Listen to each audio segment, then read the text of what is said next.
Hey guys, welcome back to my channel. If you're new here, I am Ashley. I'm a homeschooling mom with 7 kiddos, ranging in age from 12 down to almost a year. We have been homeschooling. This is going on our 4th year.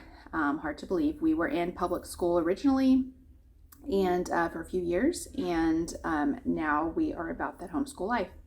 So I wanted to talk a little bit today about handwriting. There are quite a few handwriting curriculums out there. If you have watched my channel for any length of time, you know that I enjoy, and we enjoy as a family, the Good and the Beautiful curriculum for most of our stuff. Not everything, but most of it. And so handwriting is one of those things that we are using them for as well. I really didn't, at the beginning of this, I really didn't do a whole lot of research on handwriting. I believe, it's hard to remember 4 years ago, but I believe that we did just like a random workbook for handwriting our first year, because I didn't know about the Good and Beautiful. I had heard about it, but I really wasn't too interested in it at that time. And, there are a lot of handwriting curriculums. And, handwriting is handwriting. And like I said, I did not do a whole lot of research. There are quite a few handwriting curriculums out there that I have not even looked into.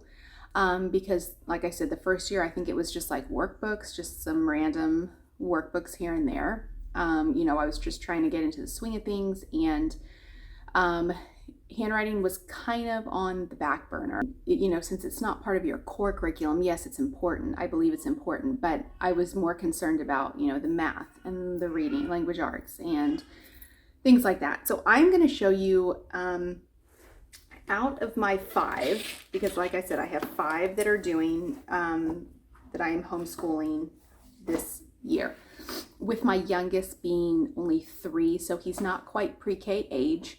Now he does do some pre-K things like shapes and colors and stuff, but not quite. I'm not, he'll learn like with his brother, but I'm not quite pushing all of that. He's not doing like a strict schedule or, any rigorous curriculum or anything like that. It's pretty much just whatever you want to be a part of, you can be a part of.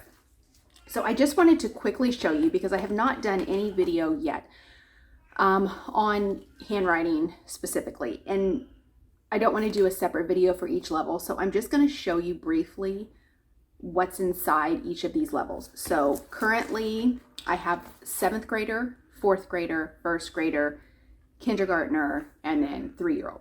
So each one of them have their own handwriting books. I'm going to start with the simplest one first. So I actually just got this because when I did my original order, I didn't get this. And then he really enjoys tracing, and does a really good job. So I decided to go ahead and get this. So for littles, so this is pre-K age or younger. I say younger because they don't have they have letters in the second part, but it's more of an emphasis on making sure that they can follow the lines and kind of pencil grasp and things like that. So it comes with 2, it's called doodles and pre-writing, part 1 and part 2 for littles. So he's actually kind of been skipping around here because he will just kind of sometimes do this on his own. But I just want to show you. So like the beginning of the book, it just has, trace shapes. So circles, and this is divided up into sections as well. Lines, and they can color these pictures if they want to, raindrops, honey, butterflies. So it tells you actually which each one is. So section 1, for example, is curves, loops, waves, and spirals.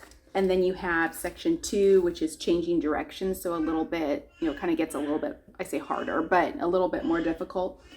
Straight lines, angles, and zigzags. So you go through various shapes, so like mountains, and then they say complete the mountain drawing in the box. How many peaks do you see? Starting from the bunny to the rabbit, so from one point to another. Follow the dots, follow the lines, finish the sandcastle, things like that. So a little bit harder than just lines. And it just keeps going. So you'll go to, so he's done a few here, which he's done pretty well at. So, you know, going around the lines, kind of like a maze type deal. And then you start with the letters. So he's jumped around from this one too. I didn't even realize. So A, and then he's done a little bit of B. So, you know, getting familiar with the letters also, but I'm not like super stressing over it because he's not quite in pre-K yet. Tracing lines, and then tracing, kind of going back and forth. So all the way to the letters. So this is, they give you a little certificate at the end. So this is like the first book here. And then the second book has a little bit like smaller lines, a little bit more as you get further into it, a little bit more, just more in-depth drawings to color if they want to color. We're doing letters again here. So trace and try. So they want you to trace the stems in the flower pot and then try drawing the stems by yourself and then color. So I think it's very, they have a little find the image too in these, which is fun. I think it's very good for him because he likes to do his handwriting and he enjoys that. So that's kind of pre-K or younger level. And, you know, again, these are levels. So they always say that with The Good and the Beautiful to do the assessment, if you feel like it's too easy, you know, next year he'll be in pre-K, but we might do this one again, or we might do something different before we get into actual pre-K. I'm going to have to kind of play it by ear because they don't have, it goes from that to kindergarten. So kindergarten is obviously a little bit more focused on letters. So you have your letters and your numbers, and then they have, you know, things if you want to color or things that they, you know, directions that they tell you to do here. I have been trying to do, you know, just going letter by letter as we do them because I'm trying to get my youngest one that I'm schooling, my 3-year-old, to be familiar with the letters before we get into pre-K officially, because that's something that my kindergartner has struggled with. And so I'm kind of doing it as a review for him and to make sure that he knows all those letters correctly, because obviously we're not going to start reading until we make sure that we know the letters and the sounds. So, you know, more coloring, more tracing the letters, etc. And it goes all the way. Let's see, some of them are mazes, some of them are drawing, and then it'll have you towards the end do them, you know, by yourself without tracing, so that hopefully you can just kind of, they can look at it and copy. And then it will go towards the end, you will have words that you're tracing along with some pictures that go with that, and then some sentences as well, some very simple sentences here with pictures. So that is kindergarten. And then we have level 1. She has actually done pretty well with this. She's done some on her own, which I'm surprised also. But this is level 1 here. So this is for my first grader, but it doesn't have to be for first grade, but this just happens to be for my first grader. So we start off with doing, you know, shapes, just kind of reviewing shapes and reviewing like certain pattern drawings here, and then doing smaller, you know, more like close to get lines close together and some a little bit more, you know, different kind of shapes that we're copying and tracing here. And connect the dots. We will obviously have the letters, and theirs is like one tracing and then the letter, because by now they should pretty much know how to do that. And then connect the dots we have here, color the picture, and that's what I like about this, is that it has quite a bit of art mixed into it. Little things, not like super intricate drawings, but anyway, phrases here. Now keep in mind that this is a Christian-based handwriting curriculum. So if that is not something that you're looking for, then this probably wouldn't be the right curriculum for you. It's not, you know, it's not super in your face or anything like that. There's just, you know, like pray always, or, you know, just different things like that. The phrases that they'll have you do, and I'll show you in a second. It's more so for the older grades, actually. So they actually have some evaluations here, which obviously we haven't gotten there. So some evaluation pages that they have, obviously. And they will have you write, make sure that you can write your name, which you should be able to in first grade, typically. And then they will have at the bottom, they won't have you trace them. They'll have you simply, which you could, I guess, but it's not like the dotted words. They'll have you simply copy it down here at the bottom. And so they go pretty much, it's not super long words. It's, you know, just phrases here, simple sentences. So not super, super long. But that is first grade. And so far, or level 1, I should say. I don't want to say first grade because they never, like I said, they always say that you want to, it's not necessarily based on grade. It's on your child's level. So, but in my family and with my kids, it has correlated well with the grade level that they're in. So that's why I always say first grade, but really it's called level 1. It's not called first grade. So then we have level 4. This, last year we started on cursive, and so they jump right into it. Pretty much, I think everything in level 4 is cursive. Pretty much, it looks like. I haven't looked at the whole thing, to be honest with you. They kind of do a review for the cursive letters, and this is also divided up into sections as well. They have you practice all the cursive. They have art, little art boxes down here, more cursive.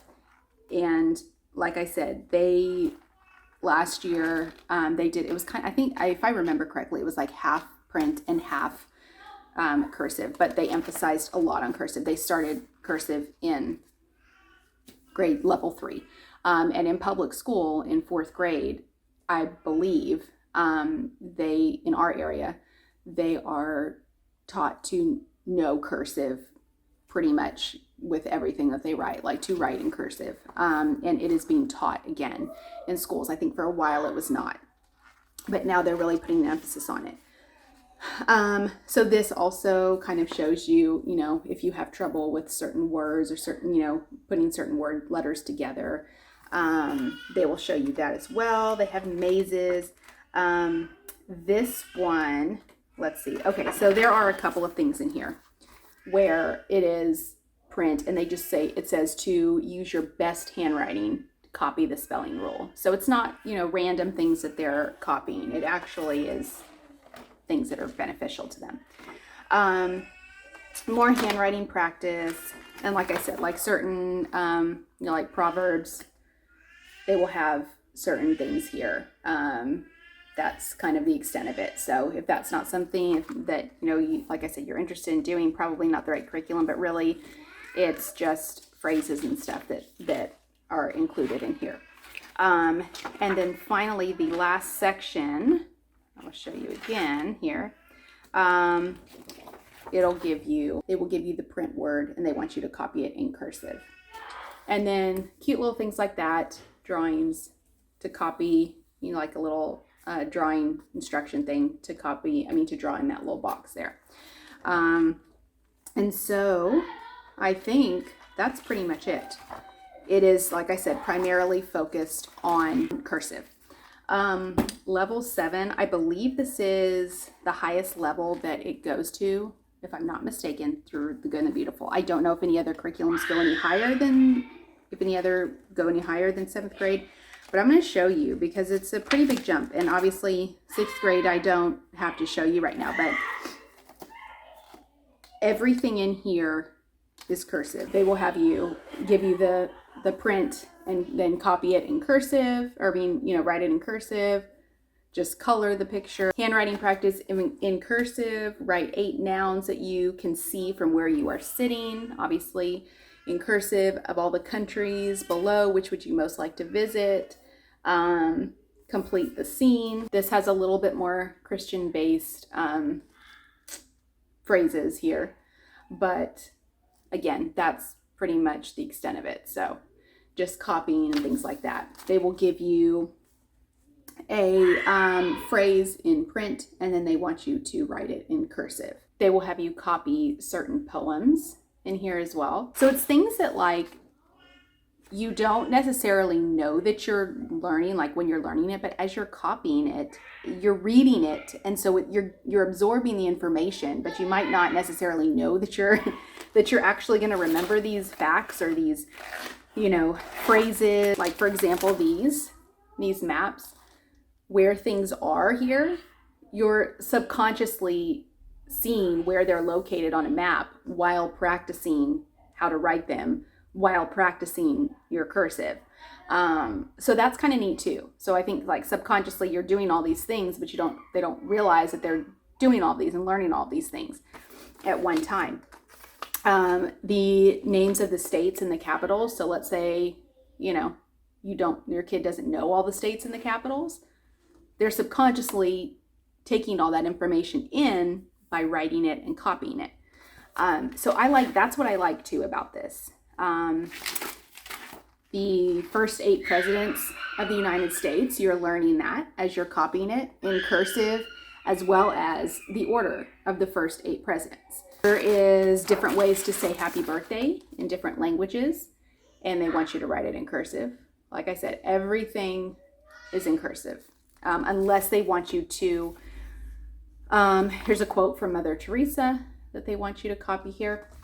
Unless there's something that says write in your best print, which I haven't seen that so far, pretty much everything is in cursive.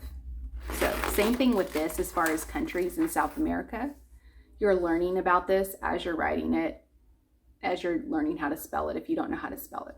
So I like that. I like that they have different aspects and different things within this curriculum that they are learning all at one time. So I know handwriting is sometimes a big thing for some people, especially if your kiddo has not so good handwriting. And like I said, there are a lot of curriculums that I have not checked out. So I don't know. I think probably after level 7, I think he'll be good with handwriting.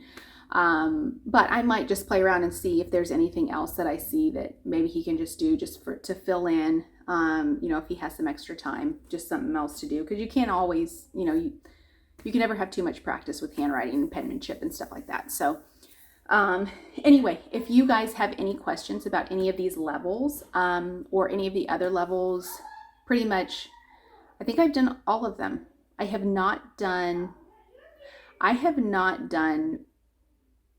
5th grade, possibly. No, I did do 5th grade. I can't remember. Because